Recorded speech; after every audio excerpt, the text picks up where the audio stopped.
Welcome back to episode 2 of Harley or Indian. We're the rips, real riders, real miles, and no hype. In this episode, I put both bikes to the test and break down exactly what we feel separates them. But we don't ride stock Harleys either. Right, so, no, I don't ride stock Harley I either. People have strong opinions. I mean, strong opinions. I'm not a big fan of the, I don't know, it's like a tortoise shell or something. Harley's made some changes too. I mean, I love my 24. It's just gonna be crazy. 2026. In this episode, we break down both bikes. I'll walk you through how I'm choosing the right bike for me and even give you a sneak peek into the build process. So stick around, you're not going to want to miss this.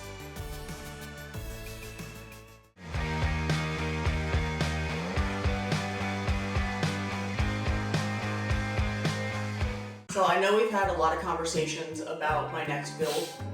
I've had 2 Road Glides now, love them.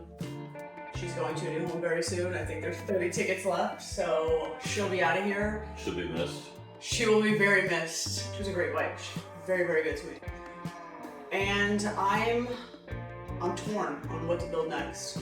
It's funny that when I bring up Harley-Davidson versus Indian, no matter which one it is, people have strong opinions. And I mean strong opinions. It's either one or the other. I've met very few people that said, hey, they're both great bikes. My first question is, have you rode an Indian? And I don't know if it's me being just the inquisitive person that I am, but they're like, well, no, I don't want to ride it because, I just don't like the look of it. So in your opinion, do you think that aesthetically that is what drives more people towards Harley, or is it more of a nostalgia, recognizable name brand, something along those lines instead of how the bike actually performs and rides? I think it's a mixture of both, but probably more so being the Harley's been, that's the name. And, my input on it is when I look at it, I think the Harley looks better, and that's only because of maybe the rear end of the bike on the Indian. I'm not a big fan of I don't know, it's like a tortoise shell or something, it's, now when I look at Kyle's bike, the race bike that he has, total game changer what he did with that thing, So with that said, that if I would own an Indian if it looked like that. But right off the box, I'm not a big fan of the side covers. The bags are real low on them. It's not aesthetically appealing to me. I'm so torn because obviously, I have the people telling me Indians are reliable.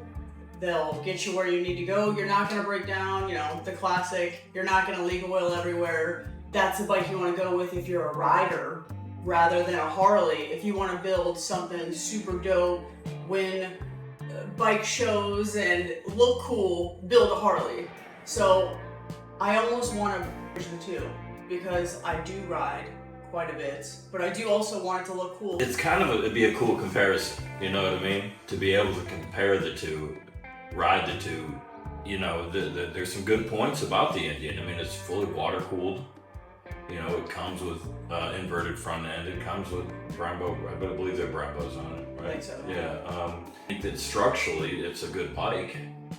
What do I pick? I don't know. What do I pick? I don't know because Harley's made some changes too. I mean, have. I love my 24. I mean, I swore I'd never own a turbo because in Florida it's hot because I rode one that was a twin cam, and this new motor with especially the 24 with the water cooled heads on it, it's night and day difference. So I don't know. I love my Harley. I can't say anything about the Indian because I've never owned one. And that's what I find to be with the majority of people who are anti-Indian is they've never ridden one. But I think out the box you look at it and you're kind of like, eh. Lackluster. Yeah. But I can honestly say when both of us look at the majority of Kyle's builds, super dope. But we don't ride stock Harleys either. Right, no, I don't ride stock Harley either. What am I picking? I mean, I've had the opportunity now to test ride both. I went up to Nashville to Music City Indian and had a wonderful experience. The staff there is great. The store was awesome. Cam's okay. We love Cam. I love you, Cam. We love Cam. And the bike was sick. I rode the bike. I actually got an extended ride on the stock bike. 300-400 miles I did in a day. So I really got to have a feel for it, but for me, I truly didn't feel like it was enough. Then I went and test rode a Harley. So I have the 23. Obviously, I've had a 2020 Road Glide and a 2023 Road Glide. They're great bikes, but I did ride your 24 Turbo and completely different. I got on the highway with that bike and I felt like it blocked the wind so much more than my 23 did, but however they changed the front end, it felt like it was night and day on the highway, which intrigued me because I do a lot of highway riding. So I've ridden both bikes. I loved both bikes. So I think that's where we're at. There you go. I think I'm gonna build both. I think you should. I am.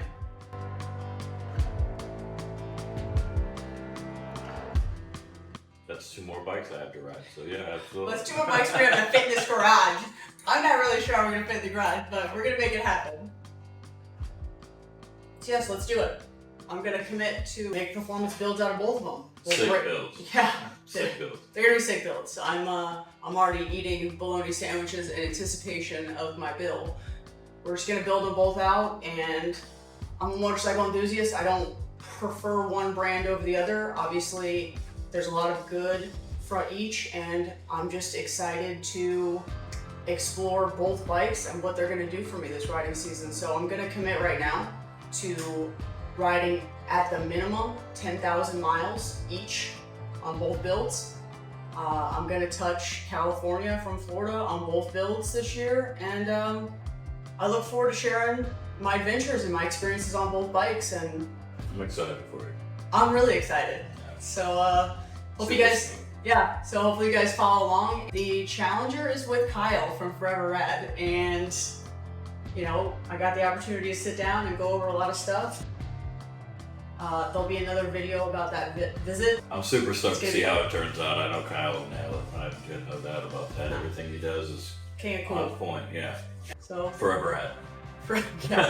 Hashtag Forever Rad. Love you guys. Manic Cycles is pretty much in my backyard, and I could not be luckier.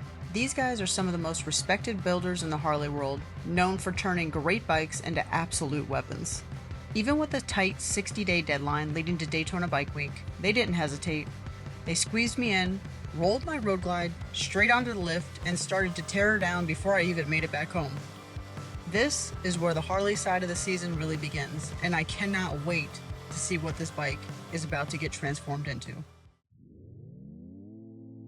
Let me be real for a minute. I am not a brand rep, I am a rider. Real miles, real machines, real opinions. I'm in a rare position where I get to ride 2 legendary American bikes at the same time, and I am not here to crown a winner. I'm here to ride the hell out of both of them and tell you exactly what it's like. No hype, no sugarcoating. This year, I'm done playing it safe. I'm pushing my limits and chasing goals that I've put off for way too long. And I am going to document all of it. The wins, the losses, the breakdowns, and the breakthroughs. If I struggle, you'll see it. And if I win, you'll see that too. No hype, no shortcuts, just miles, machines, and the truth. So we're gonna wrap it up, and hopefully you guys stay tuned for episode 3. We're going to do a lot more riding on both bikes, and it's just gonna be crazy. 2026. Peace out. The rips are out.